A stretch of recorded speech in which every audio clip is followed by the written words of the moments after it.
अति बुद्धिमान क्या होता है? सामान्य बुद्धि चातुर्य से कुछ अधिक। संकट में बुद्धिमान नहीं, वो बचेगा जिसमें अनुकूलन की क्षमता अधिक हो, जिसने स्वयं को परिस्थितियों के अनुरूप ढाल लिया हो, वही संकट से बच पाएगा। और यही सार्वभौमिक नियम है।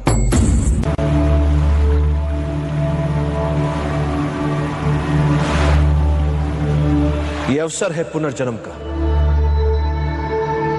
देश के हित में क्षात्र धर्म से मर मिटने का अवसर है ये। फिर जीने का अवसर है ये। गौरव जो मिट चुका है देश का, उसे पुनः पाने का अवसर है ये।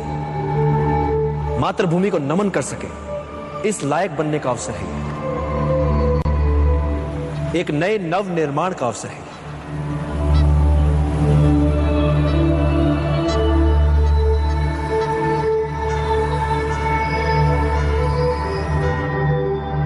निर्णय आपको लेना है। चाहे तो आप सब अपनी पराजय के साथ जीवन भर सर झुकाकर पशुवत जी सकते हैं,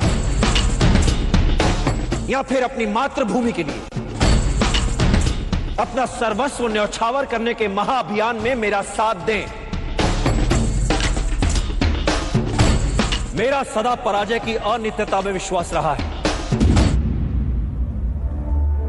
अनित्य होती है पराजय। व्यक्ति चाहे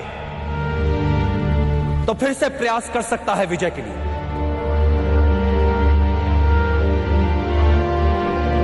जब वो मन से पराजय को स्वीकार करता है, तब वो होता है पराजित।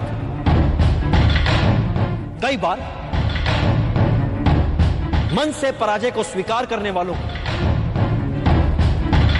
हार से हताश होने वालों को इस बात का पता ही नहीं होता कि जब उन्होंने साहस छोड़ा तब वो विजय के कितने निकट थे। हर पराजय विजय यात्रा के मार्ग में आने वाली एक अनुभव मात्र होती है। ऐसा अनुभव जो हमें कुछ और सिखाता है, हमारी कमियां हमें बताता है, हमें विजय के और निकट ले जाता है। इसलिए यवनों से मिली पराजय को भुला दीजिए।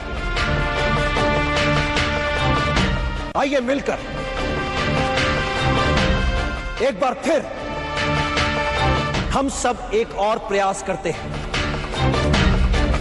मिलकर किया हुआ प्रयास कभी व्यर्थ नहीं जाता। मिलकर आज हम अपने देश का एक नया इतिहास रच सकते हैं, एक नया समाज गढ़ सकते हैं,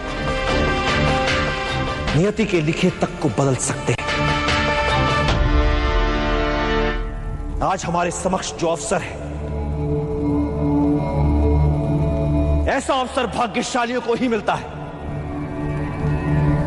अपनी मातृभूमि को विदेशी आक्रमणकारियों से मुक्त करवाने का अवसर, अपने ऋण से उऋण होने का अवसर, अपने राष्ट्र के नवनिर्माण का अवसर, अपने गौरव को पुनः प्राप्त करने का अवसर, अपनी मातृभूमि के लिए मर मिट जाने का अवसर। तो आइए अपनी मां की लाज बचाएं, मिलकर इन विदेशियों को मार भगाएं। निर्णय आपको लेना है।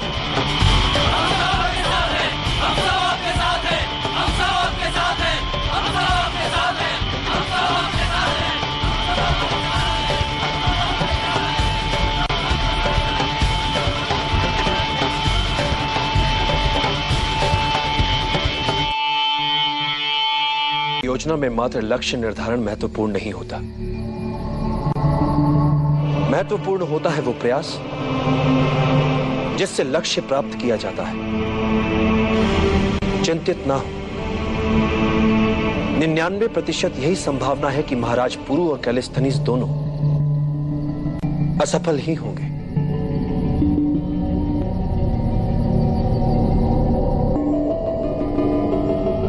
इसीलिए एक और वैकल्पिक योजना है मेरे पास। क्रोध के उन्माद में नहीं होता है समस्या का निदान, किंतु शांत चित्त हर समस्या का हल ढूंढ सकता है। एक बात सदैव स्मरण रखना चंद्रगुप्त, कोई भी नियति जनित समस्या मानवीय क्षमताओं से बड़ी नहीं है। समस्या मात्र इतनी सी है कि अधिकतर लोग कठिनाइयों को केवल देखते रह जाते हैं, किंतु कुछ लोग कठिनाइयों के बीच रहकर भी अपने लक्ष्य को प्राप्त करने की क्षमता रखते हैं। इतिहास में केवल उन्हीं का नाम लिखा जाता है जो विषम से विषम परिस्थितियों में रहकर भी अपने लक्ष्य को दृष्टि में रखकर दैनिक समस्याओं में बिना उलझे लक्ष्य प्राप्ति के मार्ग में आने वाली कठिनाइयों को समूल सुलझा लेते हैं।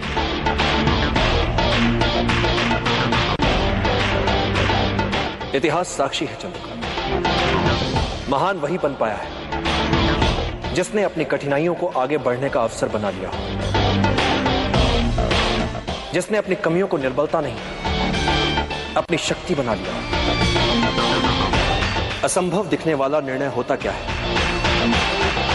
एक ऐसा कठिन निर्णय जो लिया जा सकता है। इसलिए चाहे जितना असंभव लगे निर्णय लो, क्योंकि समस्या को अनिर्णय से खींचोगे तो समस्या तुम्हें खा जाएगी।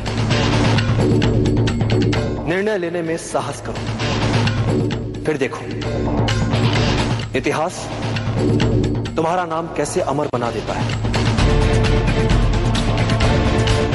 एक सरल नियम है चंद्रगुप्त, समस्या तुम्हें समाप्त करे उससे पहले समस्या को समाप्त कर दो, जड़ से मिटा दो, ताकि वो अपना सर ही ना उठा,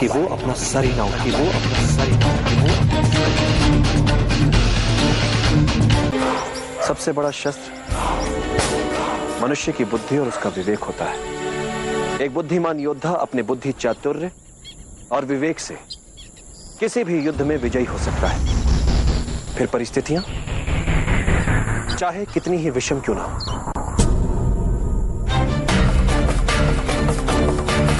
शासन के लिए सभी मनमाने अधिकारों का केंद्र नहीं हो सकता, क्योंकि मेरे विचार से राजा को एक निश्चित समय के लिए शासन मिलना चाहिए, जीवन भर के लिए नहीं।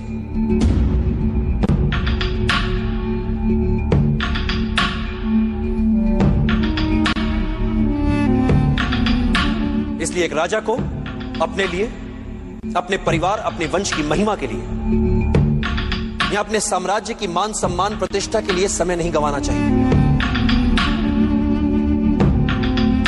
क्योंकि यदि राजा प्रजा की भलाई के लिए कार्य नहीं कर रहा है, प्रजा के जीवन स्तर के विकास के लिए कार्य नहीं कर रहा है, तो प्रजा के लिए क्या उपयोगिता है उसकी?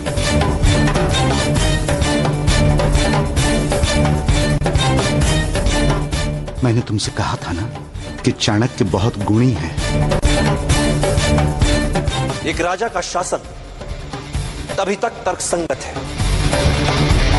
जब तक वो प्रजा के हित में है, अन्यथा उसका कोई अर्थ नहीं, कोई औचित्य नहीं।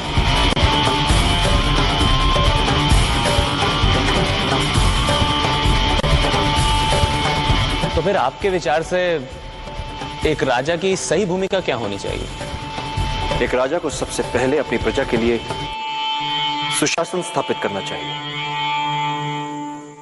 एक मूल मंत्र है, बहुजन हिताय बहुजन सुखाय।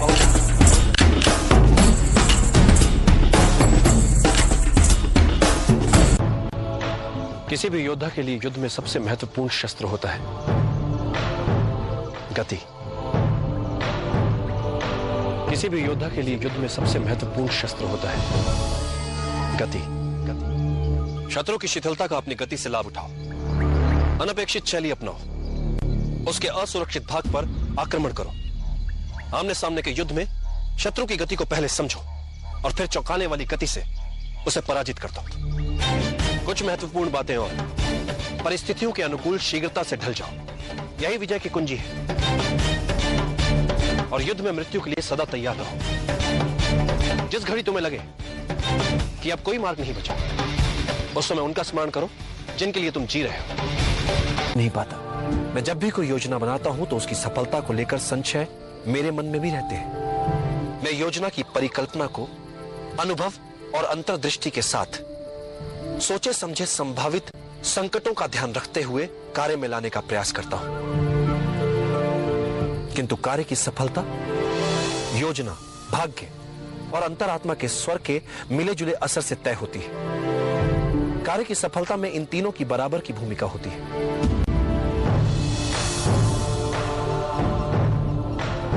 सफलता के लिए अर्जुन की तरह हो पाना उचित रहता है। मात्र लक्ष्य की ओर दृष्टि और कहीं नहीं। तो मैं सचमुच आपकी सहायता कर पाऊंगा। एक शिक्षक का महत्व तो समझ नहीं पा रहे, तो इस अभियान में क्या सहायता करोगे मेरी? माना कि एक साहसी योद्धा एक युद्ध जीत कर दिखा सकता है, किंतु एक शिक्षक किसी साधारण जन को उस युद्ध को जीतने के योग्य बना सकता है। किसी भी युद्ध को जीतने के लिए चुनौती उस युद्ध के लिए अच्छे योद्धाओं को ढूंढने में नहीं, चुनौती है साधारण जन को युद्ध का कारण बताकर उन्हें असाधारण बनाने में, जो एक शिक्षक ही कर सकता है। तुमसे बिना कोई मूल्य लिए एक सीख देता हूं जिसकी मुझे लगता है आवश्यकता भी है तुम्हें। अपने विचारों को वश में रखो, क्योंकि यही तुम्हारी वाणी बनेंगे। अपनी वाणी को वश में रखो, क्योंकि यही तुम्हारा कर्म बनेगी। अपने कर्मों को वश में रखो, क्योंकि यही तुम्हारी आदत बनेंगे। अपनी आदतों को वश में रखो, क्योंकि यही तुम्हारा चरित्र बनेगी। और अपने चरित्र को वश में रखो, क्योंकि इसी से तुम्हारा भाग्य बनेगा।